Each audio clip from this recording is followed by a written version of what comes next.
नमस्कार, मैं विनोद वैष्णव और आप सभी देख रहे हैं न्यूज़ 21 टीवी एवं पॉजिटिव न्यूज़। आप सभी से एक प्रमुख सवाल है क्योंकि देखिए चुनाव सर पर है, लोकसभा और विधानसभा चुनाव हरियाणा में सर पर है और अभी उदयभान जी के द्वारा एक रैली का आयोजन किया गया। उसमें एक उनका बयान था। बयान ये था कि आप सबने हमारे मीडिया के माध्यम से प्रमुखता से सुना होगा, हमने चैनल पर भी दिखाया। उन्होंने कहा कि होडल एक हॉट सीट बन गई है, मुझे हराने के लिए तरह तरह के षड्यंत्र भी रचे जाएंगे। सीधे तौर पर उन्होंने जो सत्ता पक्ष है उस पर यही आरोप लगाया होगा क्योंकि विपक्ष में वही मौजूद हैं। विधायक जी, आप वर्तमान में विधायक हैं और आपके प्रतिद्वंदी कह लीजिए, पूर्व में विधायक कह लीजिए उदयभान जी, और वर्तमान प्रदेश अध्यक्ष, उन्होंने एक आरोप लगाया है कि इस हॉट सीट होडल को हराने के लिए तरह तरह के षड्यंत्र रचे जाएंगे। इस पर आपकी क्या होडल तो हॉट सीट पहले से बन चुकी है। सरपंच साहब इधर आ जाओ।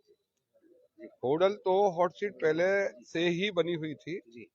आज उदयभान जी की समझ में आज आया कि होडल हॉट सीट है। हमेशा इस सीट पर बहुत भारी संघर्ष होता है और ये संघर्ष मैं तो ये कहूंगा कि हमारे विधानसभा क्षेत्र की जनता का संघर्ष है, हमारा संघर्ष नहीं है। लोगों का बहुत रोचक जो है ना चुनाव करते हैं और चुनाव में आपने नतीजे देखे। आज उदयभान जी ये कह रहे हैं कि भाई मुझे हराने के लिए षड्यंत्र रचे जा रहे हैं। हमने तो अभी कोई षड्यंत्र ऐसा रचा नहीं है, इन्होंने षड्यंत्र रचा था हमें हराने के लिए। सारे हरियाणा से लोग बुला के यहाँ ये दिखाने के लिए लोगों को कि भाई अब जनाधार मेरा बढ़ चुका है। इन्होंने पूनाने से लोग बुलाए, हथीन से लोग बुलाए, पृथले से लोग बुलाए, फरीदाबाद की सारी कॉन्स्टिट्यूंसी से लोग आए, बल्लभगढ़ के लोग आए, गुड़गामा तक के लोग आए, नूह जिले के सारी विधानसभाओं के लोग आए। तो हॉट सीट तो इन्होंने बनाने का काम किया है। इन्हें इन्हें डर है इस सीट से कि भाई दोबारा मुझे कहीं लोग ये हरा ना दें। क्या जरूरत थी बाहर के लोग बुलाने की। आज ये अपने लोकल लोगों के साथ रैली करते और इन्हें करनी चाहिए। लोकल लोगों को समझाना चाहिए अपनी नीतियों से, अपनी पार्टी की नीतियों से। आज हम लोकल लोगों के साथ, कार्यकर्ताओं के साथ एक सम्मेलन के रूप में माननीय मोदी साहब का लाइव करवाएंगे, मोदी साहब का लाइव भाषण सुनवाएंगे। तो हम लोकल लोगों से राजनीति करते हैं, ये बाहर के लोगों को दिखा के और इस सीट को हॉट बनाना चाहते हैं। ऐसे बयानों से क्या असर जाएगा उनका? सीधा देखिए, मैं फिर दोबारा से आपको इस बात को बताना चाहता हूँ। उन्होंने सीधे तौर पर एक आरोप लगाया कि हॉट सीट होडल को मुझे हराने के लिए प्रमुखता से षड्यंत्र रचे जाएंगे। उन्हें इस चीज का कहीं डर है कि विपक्ष के लोग मुझे किसी तरीके की चीज में ना करें? नहीं, हमने आज तक उनके खिलाफ कोई अभियान ऐसा नहीं छेड़ा है, हमें उनसे कोई लेना देना भी नहीं है। वे खुद डरे हुए हैं, उनने डर की वजह से यहाँ रैली रख के पूरे हरियाणा के लेवल की रैली रखी। अपने आप को जो ना भयभीत थे कि भाई जनता, बाहर की जनता आके मेरा माहौल बना जाए। हमें इस बात से कोई उनकी से लेना देना नहीं है। वो डरे हुए हैं, आज वो हार माने बैठे हैं। अब चुनाव सिर पर है, इस तरीके का भय उनके अंदर अभी से बन गया है कि भाई हॉट सीट बना के मुझे हराने का वो प्रोग्राम किया जा रहा है। हमारी तरफ से कोई ऐसा प्रोग्राम नहीं है, हमारे पार्टी प्रोग्राम चल रहे हैं। हम रैली करेंगे, लोकल लोगों की रैली करेंगे, जनता भी देखेगी और लोग भी देखेंगे। विधायक जी, एक सवाल है, मैंने उनसे भी किया था और आपसे भी, कि जगदीश नायर वर्सेज उदयभान हमेशा से होता हुआ आया है। क्या आप लोग 2020 मैच खेलते हैं, तीसरे का नंबर ही ना आने देते होटल में? देखो सीधा सीधा सवाल। ये तो जनता का, शर्मा जी, ये जनता का आशीर्वाद और प्यार है।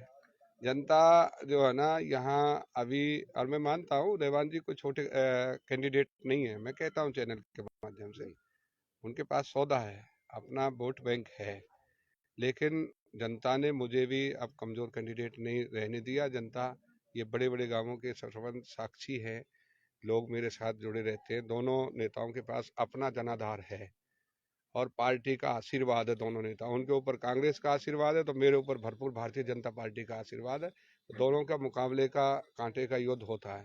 लेकिन लोगों से बात की, लेकिन पार्टी आज वो मुकाबला नहीं रहा है। कांग्रेस हमारे मुकाबले में कहीं भी नहीं है।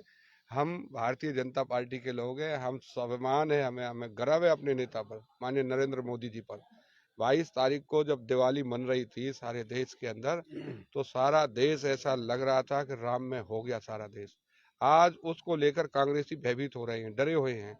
इन्हें भगवान राम के दिए जलाने चाहिए थे, भगवान राम की पूजा करनी चाहिए थी। हमें तो शक्ति भगवान राम दे रहे हैं।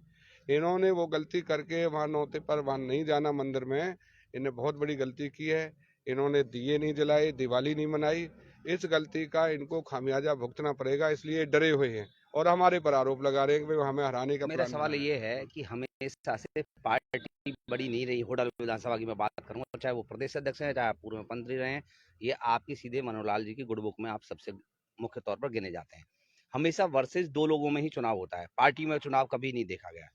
चाहे वो नगर परिषद का मान लीजिए, विधानसभा का मान लीजिए, सारे नेतृत्व जो सरपंच हैं, नगर परिषद चेयरमैन है, वो सब लोग आपके ही संगठन के लोग बन करके आते हैं। मैं ये बात मानता हूँ, यहाँ संघर्ष नाम से होता है और बहुत दिन से ये संघर्ष चला आ रहा है, लेकिन आज भी नाम चलेगा, यहाँ मनोहर लाल जी के नाम का संघर्ष चलेगा। मैं मनोहर लाल जी का सिपाही हूँ, वे हुड्डा साहब के सिपाही हैं। मनोहर लाल जी ईमानदार व्यक्तित्व के धनी हैं, मनोहर लाल जी विकास पुरुष हैं। हुड्डा साहब ने केवल रोहतक का विकास किया, रोहतक में नौकरियां दी, हमारे क्षेत्र को अपेक्षित समझा जब भी उदयभान जी उनके साथ विधायक थे। लेकिन आज 1013 करोड़ रुपए की योजनाओं पर काम चल रहा है माननीय मुख्यमंत्री मनोहर लाल जी के आशीर्वाद से। चाहे वो हॉस्पिटल देख लीजिए, होडल का आप देखिए चमाचम बना के दिया, चाहे कॉलेज देख लीजिए, होडल का कॉलेज चमाचम बना के दिए, यमुना नदी का पुल बन रहा है, हमारे ओवर और अंडरपास बनने जा रहे हैं रेलवे फाटकों के ऊपर। हमारी सारी विधानसभा क्षेत्र की 100 करोड़ की लागत से, 100 से भी ऊपर नहीं, विधानसभा क्षेत्र की जो सड़कें हैं 100 करोड़ से भी अधिक की लागत से चमाचम बन रही हैं। आप देख लिए, बामनी खेड़ा से चलिए, आपको दिगौट पड़ेगा, रास्ते में दिगौट सीमेंटेड बन रही है, आपको भूपगढ़ पड़ेगा, पिंगोड़ पड़ेगा, सीमेंटेड बनती आ रही है, आपको खामी पड़ेगा, सीमेंटेड बनती आ रही है, लीकी पड़ेगा। इसी तरीके से होडल टू हसनपुर रोड भी सीमेंटेड बनाया जा रहा है। जहाँ आबादी क्षेत्र वहाँ सीमेंटेड बना रहे हैं, अच्छे रोड बना रहे हैं। हमने सारे रोडों को, लगभग 51 रोडों को कंप्लीट कर दिया है। बाकी टोटल जो बचे हुए रोड हैं उनका अभी 27 करोड़ रुपया मंजूर होके आ गया। जल्दी टेंडर छूटेंगे, काम चालू हो जाएगा। तो मनोहर लाल जी ने तो हर क्षेत्र में काम किया है। हाँ, ब्रिज परिक्रमा का काम जो हमारा सबसे प्रिय काम था, आज वो उस पर काम चालू हो गया। माननीय मनोहर लाल जी, मैं विधानसभा में बोल रहा था, हमारे प्रदेश के जो यशस्वी मुख्यमंत्री हैं मनोहर लाल जी, उन्होंने मुझे बुलाया कि जगदीश किस चीज की मांग कर रहे हो आप लोग। मैंने कहा मैं ब्रिज परिक्रमा की मांग कर रहा हूँ। महकमा दुष्यंत जी के पास था, उनको लगा कि दुष्यंत जी शायद जगदीश को नहीं सुन रहे हैं। उन्होंने तुरंत अफसरों को बुला के उस फाइल को मंजूरी दे दी और 15 करोड़ रुपए आज ब्रिज परिक्रमा का आ गया। एक सवाल है विधायक जी, जिस दिन कांग्रेस की रैली थी एक दिन पूर्व मैंने उनका एक बातचीत करी थी उदयभान जी से। उस इंटरव्यू के बाद ही मैंने कुछ आसपास के दुकानदारों से बात की, वो ऑन रिकॉर्ड हमारे पास अभी भी है। मैंने उनसे पूछा कि अब की बार कौन विधायक बन सकता है होडल से और किसकी सरकार आ सकती है। तो उन्होंने प्रमुखता से उन दुकानदारों ने कहा कि बीजेपी के द्वारा से सरकार बन सकती है और विधायक जगदीश नायर ऐसे नेता हैं जो हमेशा सुन लेते हैं, सबकी बातों को सुन लेते हैं। तो कोई बड़ा ऊंची आवाज में बोलता है तो उनकी बात को सुनकर उनकी बात पूरी कर देते हैं, काम मैं उनका धन्यवाद विकास करता हूँ। कार्य करते हैं। ये ऑन रिकॉर्ड मैं कैमरे के माध्यम से कह रहा हूँ कि अगर कोई कांग्रेसी भाई ये पूछना चाहता है कि भैया आप इस तरह की बातें क्यों कह रहे हैं, तो हमारे पास रिकॉर्डिंग में वो चीजें हैं। इस समय कोई देखना चाहे तो हमसे देख भी सकता है। तो इस तरीके के जो लोग आपके बारे में फीडबैक दे रहे हैं, ऐसा क्यों, और आपको ये सुनने की शक्ति कहाँ से मिलती है? शर्मा जी अपने आप को कभी विधायक नहीं समझता, मैं तो अपने आप को चौकीदार मानता हूँ। जनता ने मुझे आशीर्वाद दे रखा चौकीदार का, सेवा का। मैं अपना धर्म मानता हूँ कि मुझे ये बड़ा मुश्किल से, बड़ी तपस्या के बाद ये मुझे इनका सेवा करने का आशीर्वाद मिला और मैं वही दिल से सेवा करता हूँ। मैं लगा रहता हूँ कि इनकी कहीं किसी प्रकार की कोई कमी नहीं रह जाए मेरी तरफ से। जो मेरे अंदर शक्ति होती है मैं पूरा शक्ति से काम करता हूँ। जो काम नहीं होते मेरी मजबूरी होती है, लेकिन मैं जनता का धन्यवाद करता हूँ। जनता मेरे को अच्छा मानती है। मैं उनसे यही उम्मीद करता हूँ कि मेरे पर वो अपना आशीर्वाद बनाए रखें। मैं उनको और बेहतर, अच्छा जो है ना उनके लिए काम करने का वो करूँगा, आपसे 2 प्रयास मिनट करूँगा। समय मैं और लूंगा। अब जैसे कि बच्चा पूरे साल भर पढ़ता है और उसके लास्ट के 2 महीने में बड़ी उसके लिए अग्नि परीक्षा बन जाती है कि परीक्षा तैयार है और किस तरीके से वो एग्जाम देगा। तो इस तरीके से आपका है कि 4 वर्ष आपने दिए जनता के बीच, अब आपकी परीक्षा है की तैयारी की, अब आपने परीक्षा देनी और कितने नंबर लाने ये आपको देखना, कितनी मेहनत की। तो लास्ट के जो 8-9 महीने जो शेष हैं, इसमें क्या चाहते हैं, किस तरीके से तैयारी करेंगे आप चुनावी? ऐसा है शर्मा जी, मैं हमेशा तैयारी में रहता हूँ और चुनाव हमेशा चलता रहता है। जो जंगी घोड़े होते हैं वो कभी रुका नहीं करते। हमारी चुनाव की तैयारियां हमेशा चलती हैं। हम चुनाव केवल लास्ट के महीनों में नहीं लड़ते, चुनाव हम रोज लड़ते हैं।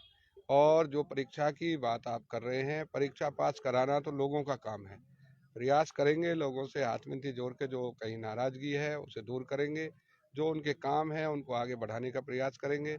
लेकिन ये मैं दावे के साथ कहता हूँ, गोवर्धन महाराज की सौगंध खा के कहता हूँ, जो काम होने लायक है मैं उसे दिल से करता हूँ। जो मेरी कैपेसिटी से बाहर है, होता ही नहीं है, जो मुख्यमंत्री जी के अधिकार क्षेत्र का है उसे भी कराने की कोशिश करता हूँ। कई कानूनी अड़चनों से काम नहीं होते, कोई आदमी हमारा नाराज हो जाता है तो उसे समझा बुझाकर हम उसे ले आएंगे। सिद्धांत की राजनीति पर बात करूंगा। लोकसभा चुनाव नजदीक है, आरोप और प्रत्यारोप का दौर अब चलेगा और हो सकता है कि बहुत निम्न स्तर तक के आरोप प्रत्यारोप का दौर चल जाए, क्योंकि कई जगह आपने ऐसे बयान सुने भी होंगे। जी जी। इस पर आप अपने विपक्ष के लोगों के लिए क्या कहना चाहेंगे? विपक्ष के लोगों को बौखलाना नहीं चाहिए, शालीनता से राजनीति करनी चाहिए। जनता का फैसला है, जनता जो फैसला देती है उसको स्वीकार करना चाहिए और उसको अपना स्वीकार करके फूल चढ़ाना चाहिए। जैसे अभी उदयवान जी ने रैली की थी, रैली में उल जलूल बातें हुई हैं। हुड्डा साहब भी मोदी साहब के खिलाफ बोल गए और अपने उदयवान जी भी मोदी साहब के खिलाफ बोले हैं, खट्टर साहब के खिलाफ बोले हैं। इधर और भी नेताओं कई ने लोगों ने तो नेताओं को मूर्ख भी बताया। हाँ, मूर्ख भी बताया। वो अभद्र भाषा है, ऐसा नहीं बोलना चाहिए। जनता का फैसला भगवान का फैसला होता है, उसको मानना चाहिए।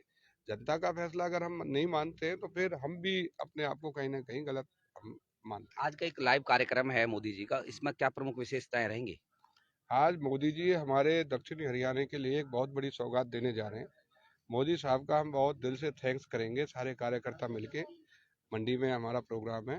आज 22वां एम्स हॉस्पिटल हरियाणा के अंदर बनाया जा रहा और देश के अंदर बनाया जा रहा। 720 बेड का वो हॉस्पिटल होगा, जिससे हमारे लोगों को भी फायदा मिलेगा। आज ये सौगात हमें हरियाणा वासियों को मिल रही है, हमें बेहद खुशी है मोदी साहब के आने की और हम ये जश्न मना रहे हैं। और आज ये केवल कार्यकर्ताओं का जश्न है, इसे रैली के रूप में भी मनाने का काम करेंगे। माननीय मुख्यमंत्री जी को भी एक दिन यहाँ बुला के होटल में और ये जश्न मनाएंगे। जो प्रधानमंत्री जी ने कीर्तिमान कार्य किए हैं, मुख्यमंत्री जी ने कीर्तिमान कार्य किए हैं, विकास कार्य किए हैं। माननीय हमारे लोकप्रिय सांसद कृष्ण पाल जी ने जो हमारे विकास कार्य किए, हम उनका थैंक्स भी करेंगे आज। सारे नेताओं का, मोदी साहब का, अपने प्रदेश के मुख्यमंत्री मनोहर लाल खट्टर जी का और अपने लोकप्रिय सांसद कृष्ण पाल जी का यहाँ से धन्यवाद भी करेंगे कार्यकर्ता साहब। धन्यवाद, आप सीधे तौर पर जुड़ रहे हैं। देखिए, विधायक जगदीश नाथ जी को आपने सुना और उन्होंने विस्तार से सारी चीजें बताई हैं। आप देखिए, और कोई अगर कोई सवाल हमारे माध्यम से विधायक जगदीश नाथ जी से कोई करना चाहता है तो कर सकते हैं। जी जी जी, आप आप लोग कुछ कहेंगे? जी, आप लोग विधायक जी के बारे में बता दीजिए बस। विधायक जी तो हमारे बहुत ही मतलब ये करीब रहते हैं जनता के। कोई कभी काम बताएं, आपका कोई काम हो? कार्य हमारे इतने हुए हैं, गांव की फिरकी बिल्कुल बढ़िया सीमेंटेड बन रही है। और भी जो कार्य खरंजा वगैरह के लिए जो भी कभी भी मांग करी, वही मांग पूरी करी। बूस्टरों की मांग पूरी की, बूस्टर पूरे कर दिए। सारे बूस्टर बन के तैयार हो गए और उनमें सब में कनेक्शन भी हो गए। सरपंच साहब, आप वर्तमान में सरपंच हैं, आपके गाँव में कुछ काम हुए हैं कि नहीं? देखो, हमारे गांव में सबसे पहले तो हमारी पीएचसी का काम लगभग पूरा हो रहा है। इसके अलावा गांव से जितने रोड हमारे जुड़ते हैं वो हमारे रोड सारे दोबारा से कंप्लीट करा दिए। गांव से कई 5-6 रोड जुड़ते हैं, सारे कंप्लीट करा दिए। एक नया रोड और दिया हमारा खामी से गौड़ौता, तो खामी से गौड़ौता वाला जो रोड है वो भी जल्दी कंप्लीट होगा, काम पूरा होने वाला है। उसका भी काम चल रहा है उस पर। गाँव की हमारी जितनी भी रोड है वो सारी पक्की करा दी है, सीमेंटेड। थोड़ा पोर्शन बचा हुआ है, उस पर भी काम चल रहा है अभी। इस प्रकार से और भी काम कुछ पाइपलाइन में है। अच्छा, जैसे हमारे आसपास के गाँव के सरपंच आपसे संपर्क में तो रहते होंगे, रहते हैं। वो क्या कहते हैं विधायक जी के बारे में? बढ़िया बात नहीं, जो सरपंच हमारे उसमें है संपर्क में, वो तो कानूनी अड़चन को तो मानते हैं। जो भी बात है कानूनी अड़चन है, विधायक साहब खूब मदद करते हैं। करते हैं, बिल्कुल करते हैं, यही लेकिन पूछा। कानूनी अड़चन है बस। चलिए, यही मैं पूछ अफसर रहा हूँ। उसको गुमराह करते हैं उन बातों को। अच्छा, मतलब अफसर जानबूझ करके गुमराह करते हैं। हाँ हाँ हाँ, बस ये बात। चलिए, विधायक जी से अब सवाल भी कर लेते हैं आपके सामने।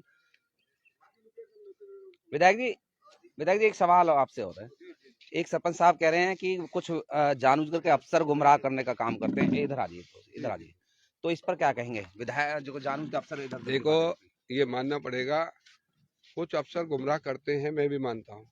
लेकिन उन अफसरों का हम जो है ना, अगर हमको लगेगा कि अफसर वाकई गुमराह कर रहा है तो उनका इलाज भी सरकार करना जानती है और मैं तो अच्छा करना जानता हूँ। दोबारा से रौद्र रूप दिखाएंगे आप, जैसे पहले आपने दिखाया था एक बार? रौद्र रूप नहीं रहता, मैं पब्लिक का हिमायती बन के, अफसर कितना ही शक्तिशाली हो, हम उस अफसर को मनमानी नहीं करने देंगे। हमें अपने नेता पर गर्व है। हमारा मुख्यमंत्री जो है ना, सुनता है हमारी बात को, मुख्यमंत्री जी के संज्ञान में लाएंगे और उस अफसर का इलाज करेंगे।